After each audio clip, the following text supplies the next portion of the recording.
Hey everyone, this is San Diego magician Tom Interval, presenting another Interval of Magic. Welcome. It's Friday, March 1st, 2019, and this is Blogcast number 5, Wild About Harry Since 1975. As always, if you like my videos, please subscribe and share them, but also, please become one of my patrons at patreon.com/TomInterval. Starting at $5 per month, which is only 16 cents a day, you'll not only support the videos I make for the general public, but you'll also have access to weekly bonus videos that will most likely have to do with magic secrets in some way. Magic tutorials, theory, and other bonus content I think you'll enjoy. Today's blogcast is about John Cox. He's the guy who created what I call the most comprehensive Houdini-themed blog on the World Wide Web today, Wild About Harry, located at wildabouthoudini.com. If you haven't been there, I highly recommend going there, bookmarking it, and using it as an ongoing reference. It's free, and there are new posts every day. From Houdini's incredible professional career as a showman, escapologist, and magician, to intricate details about his personal life and relationships, to news about him. Yes, he's still making headlines more than 92 years after his death. I guarantee you will learn something about Houdini that you didn't know. Now, I originally published this blog about John on November 27th, 2013, so obviously there are some updates. For example, last year, Wild About Harry hit 6 million page views and has well over 4,000 posts, which is not surprising considering John publishes an average of about 30 posts per month. Also, since 2013, John has been a guest on a number of television shows and podcasts, has spoken about Houdini at several venues, and has earned many more followers on his Houdini-related social media sites. John's pet project right now is a definitive week-by-week chronology of Houdini's life. You can view a rotation of sample years on his site at https://chronology.wildabouthoudini.com. But his long-term goal is to offer the complete chronology as a book.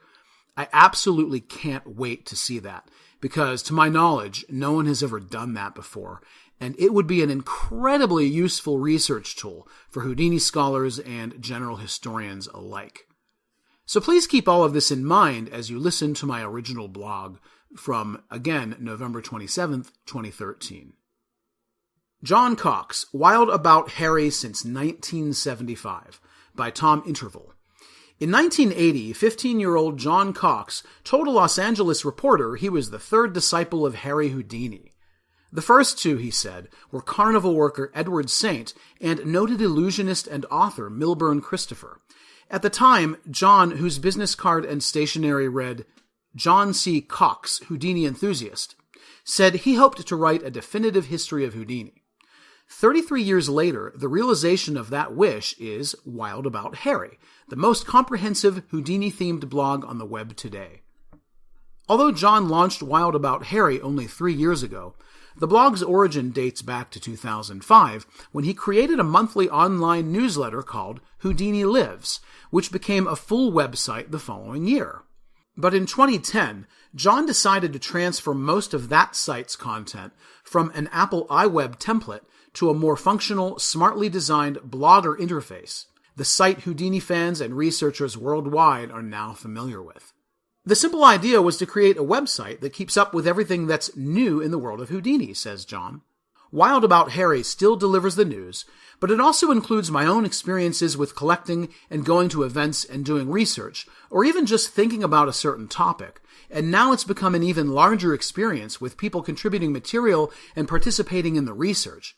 I've been pleasantly surprised at how it's become such a communal place and real hub of Houdini activity and thought. Wild About Harry, which has drawn more than 1 million visitors since its launch, is packed to the pixels with primary and secondary research and interpretation, news stories, books, fictional portrayals, special features, cultural references, collection highlights, auctions, and external links to other original Houdini-related content. John says the main requirement for content to appear on his site is that it has to interest me as a Houdini buff and historian. I figure if I'm into it, then all Houdini buffs will be into it. And to further enable the typical Houdini buff's addiction, John has harnessed the power of social media to promote his blog and all things Houdini. At the time of this writing, John's Twitter feed has attracted more than 350 followers, while his Wild About Harry Facebook page has 700 fans.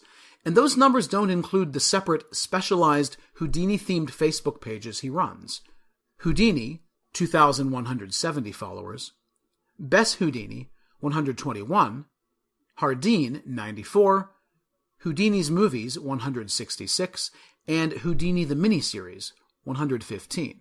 Despite having several other interests, including Sherlock Holmes, James Bond, movies, Hollywood history, and Universal monsters, John has lived and breathed Houdini since 1975, the year he saw Houdini, the 1953 film starring Tony Curtis and Janet Leigh, and Doug Henning perform Houdini's water torture cell on television.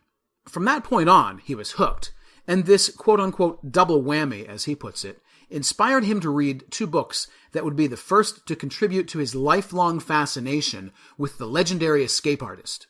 Houdini, the Man Who Walked Through Walls by William Lindsay Gresham, and Houdini on Magic by Walter B. Gibson and Morris N. Young.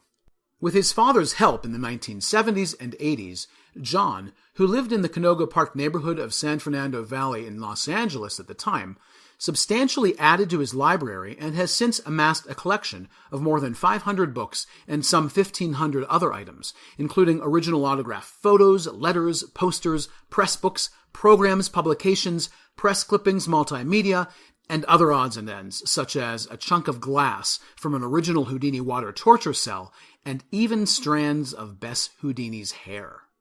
I had the pleasure of perusing John's collection in September after he and I dined at the Magic Castle with actress Kristen Connolly, who was consulting us about her new role as Bess Houdini for History's upcoming Houdini miniseries.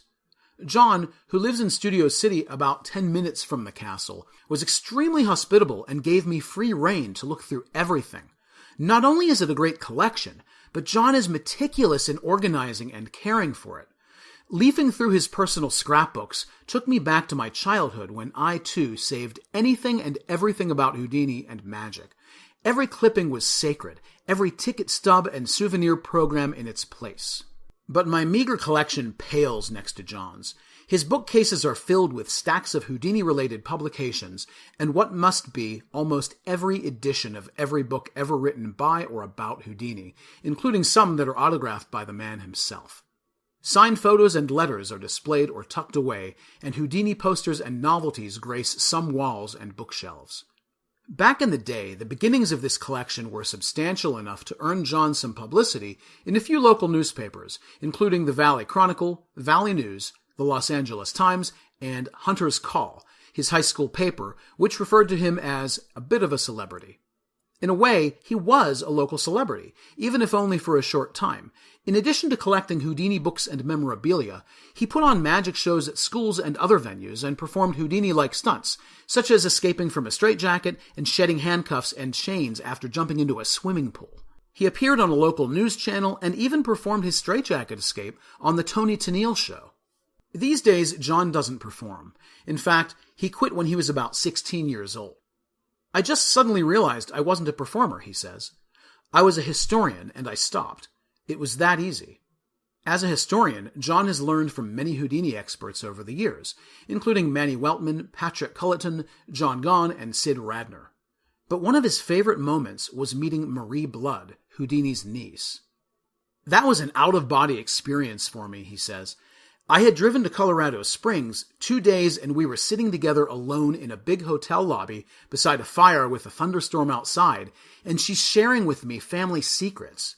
When she told me Bess smoked, I almost fainted. All these years of study, and then just one little thing like that from a family member gives you a key character detail that blows your mind.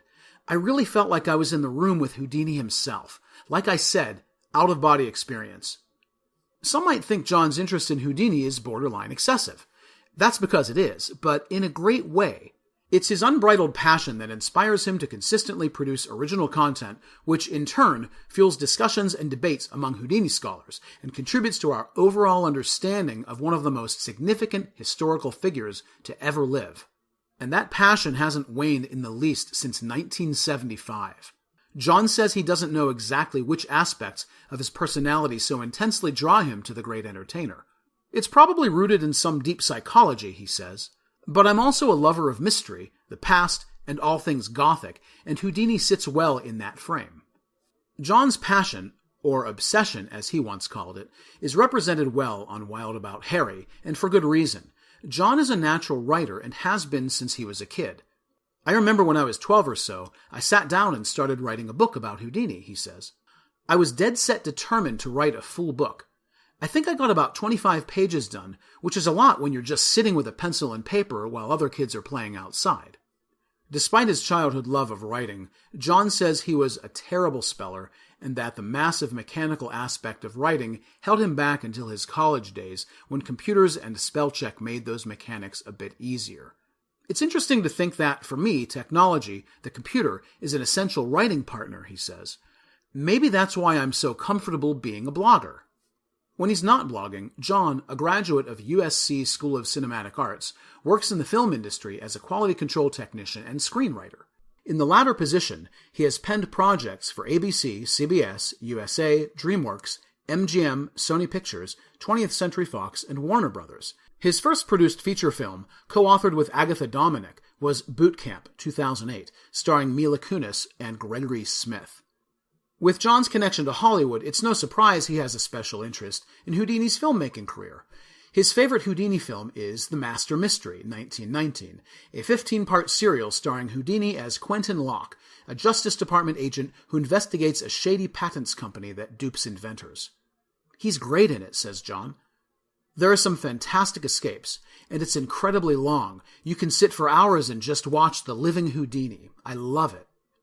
John says he would someday like to write a book about Houdini's film exploits, but doesn't have time to research and write it at this point in his life. He does, however, plan to work on a book containing some of the best material from Wild About Harry. I just really want to get some of this into a printed version, he says. I think people would really like it. Other than that, he has no future plans for the blog. I don't try to force anything, he says. I enjoy how the site grows and evolves naturally. In the meantime, John plans to continue consulting on Houdini projects, giving presentations, writing articles for online and print publications, and, of course, adding fresh content to the blog. He has already appeared as a Houdini expert on the Houdini Exposed documentary, assisted NPR, BBC, and other media companies and organizations with Houdini projects, written 2 articles for Magic magazine, and given presentations at last year's Magic Collectors Weekend in Chicago and the official Houdini seance in Fort Worth. All of John's exploits over the years make it clear that he transcended the role of Houdini disciple long ago.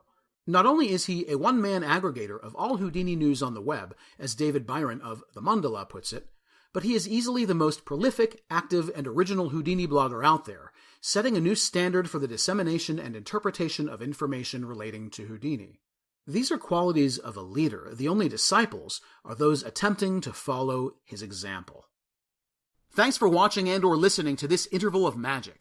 If you enjoyed it and want to see more like it, along with a variety of other great magic-related content, please help support my work by becoming a Patreon patron at www.patreon.com/TomInterval. Also, please like and share this, subscribe to my Interval Magic YouTube channel, and follow me on Instagram, Facebook, and Twitter, @IntervalMagic. Until then, may your intervals be happy, peaceful, and magical.